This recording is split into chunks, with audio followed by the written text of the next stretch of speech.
भारतात ऑनलाईन जुगाराला बंदी असताना देखील ॲपच्या माध्यमातून अशा प्रकारचा जुगार सुरू असल्याचं समोर आले। रायगड पोलिसांनी ऑनलाईन जुगाराचा पर्दाफाश केला असून यात एका व्यक्तीला राजस्थानमधून अटक करण्यात आली आहे।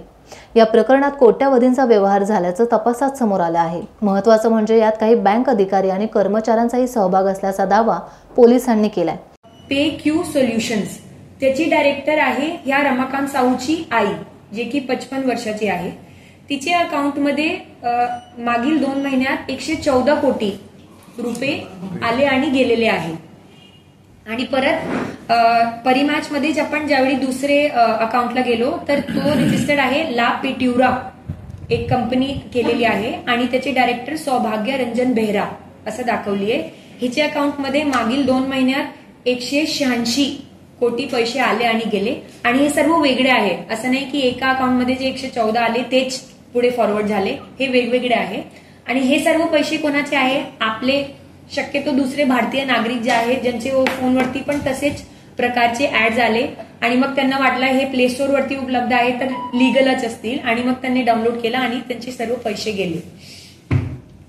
यापुढे या तपासात आमच्या असं पण निर्देशात आलेला आहे की ह्या सर्व जे बँक अकाउंट्स आहेत न्यू 3G, PayQ, ला पिट्युरा हे सर्व करंट अकाउंट्स आहेत। आपण सर्वांनी बघितलं असेल की आपण कुठं छोटा मोठा पण जर बिझनेस करत असाल आणि त्याच्यात जास्त पेमेंट आले तर बँक लगेच आपला अकाउंट ब्लॉक करून टाकतात की तुमचा सेव्हिंग्स अकाउंट आहे आणि याच्यात तुम्ही एवढे पैशाच्या घेणदेण तुमच्या होऊ शकत नाही। तर हे साधे लोक आहे सर्व, जसं मोबाईल शॉप रिपेअर मी सांगितलं त्याची आई आहे आणि यांच्या नावावरती सर्रास करंट अकाउंट उघडून दिले गेले आहे। बँकिंगचं काम आहे, जर कंपनी कोणी उघडत असतील तर त्यांनी तिथे जाऊन खात्री करायची आहे की जे कंपनी रजिस्टर्ड ते दाखवत आहे, जे त्यांचं काम त्यांनी दाखवलेलं आहे त्याप्रमाणे काम चालू आहे किंवा नाही। जे आहे याच्यात IDFC बँक आहे, भुवनेश्वरची ब्रांच आहे, हे पण सहभागी आहे। असं दुसरे जे बँक आलेले आहे येस बँक, तमिळनाडू बँक असं आपल्याला प्रेस नोट मध्ये ते डिटेल देतो, तेही बँकेचे सहभाग आलेला आहे। तर जरीही हे एक कारवाई आपली 12 गॅम्बलिंग जे ऍक्ट आहे त्याच्या अंतर्गत असली पण याच्यात फायनान्शियल रॅमिफिकेशन खूप मोठा आहे। अलीकडच्या काळात सेंटरने पण एक online gaming app regulation and prohibition monitoring असा एक ऍक्ट हे केलेली आहे घोषित, त्याच्या आतापर्यंत नोटिफिकेशन झालेलं नाहीये। तर माझी सर्वांना आपले माध्यमातून सर्व नागरिकांना असं आवाहन आहे की आपण कुठलीही ऍप प्ले स्टोर वरती बघताय आणि जस्ट तो ऍप खूप जास्त लोकांकडनं डाउनलोड करण्यात आलेली आहे। उदाहरण हे जे मधुर मटका ऍप आहे याचे जवळपास 10 लाख पेक्षा जास्त डाउनलोड्स आहे।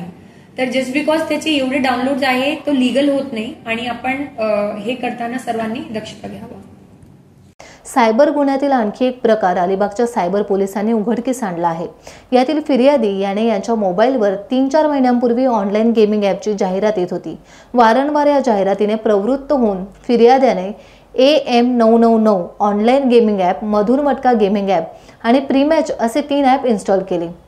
29 ऑगस्ट रोजी आपल्या गुगल पे मधून 10,000 रुपये AM999 गेमिंग ॲपच्या मध्ये गेम खेळण्यासाठी जमा केले, परंतु कोणताच परतावा मिळाला नाही। त्यामुळे त्यांना आपली फसवणूक झाल्याचं कळलं। फिर्यादी यांनी दिलेल्या तक्रारीनुसार गुन्हा दाखल करण्यात आला असून 44 म्युच्युअल बँक खाती गोठवण्यात आली असून त्यामधील 19,44,03,493 रुपये देखील गोठवण्यात आले आहेत। या गुन्ह्यातील आरोपीपैकी भारमल हनुमान मीना यास अटक करण्यात आली आहे। तो उलियाना राजस्थान येथील राहणारा आहे, अशी माहिती पोलीस अधीक्षक आंचल दलाल यांनी पत्रकार परिषदेत दिली आहे। Madhur Matka online app, bet vibe, lucky spin, casino days, blue chip, Vavada, Parimatch, lucky Nicky असे अजून 10 ऍप्स आम्ही या FIR मध्ये घेतलेले आहे। आता ज्यावेळी आपण या गुन्ह्याची तपासची सुरुवात केली तर असा लक्षात आला की जे AM999 ऍप आहे त्याचे पुढचे पैसे एक राजस्थान मधले सवाई माधोपूर जिल्ह्यामध्ये उलियाना म्हणून गाव आहे, तिथले एक व्यक्तीच्या अकाउंटमध्ये गेलेले आहे। त्या गावात बरेच व्यक्ती असे आहे ज्यांच्या हे म्यूल अकाउंटचं काम आहे आणि त्या व्यक्तीचे त्याचं नाव आहे भरमल हनुमान मीना। त्याचे स्वतःचे कुटुंबियाचे 9 लोक तसे आहेत ज्यांच्या नावावरती हे ऍप्स आहे आणि प्रत्येक अकाउंटला 1 लाख रुपये प्रतिदिवस असं येत आहे कमिशनच्या स्वरूपात। आणि बाकी त्याचे हे येतात. पुढच्या जे आपले एक ऍप होती परिमॅच म्हणून. आपल्याला सर्वांना माहित असेल की परिमॅच विषयी ईडी कडून पण चौकशी सध्या चालू आहे. हे युक्रेनचे काही लोकांची ऍप आहे, त्यांच्या नावावरती रजिस्टर्ड, आणि या अंतर्गत ईडीने जवळपास 3,000 कोटी रुपये 500 असे म्यूल अकाउंट्स मध्ये जप्त केलेले आहेत. तर आपल्याला आपली तपासात असा निष्पन्न झाला की जे आपल्याकडचे फिर्यादीचे 25,000 रुपये त्यांनी या ऍपमध्ये टाकले होते, ते पुढे जाऊन एका कंपनीचे नावावरती गेले, ज्याचं नाव आहे न्यू 3G सर्व्हिस, आणि त्याचा डायरेक्टर दाखवला गेला आहे रमाकांत साहू. आता गंमतची गोष्ट अशी आहे की हे रमाकांत साहू एक छोटीशी मोबाईल शॉप रिपेअरचा दुकान आहे त्याची भुवनेश्वरमध्ये, आणि त्याच्या अकाउंटमध्ये फक्त 2 महिन्यात 56 कोटी रुपये आलेले आहेत. टाइम्स डिजिटलला लाईक करा, शेअर करा, सबस्क्राईब करा आणि बेल आयकॉन दाबायला विसरू नका. Times digital.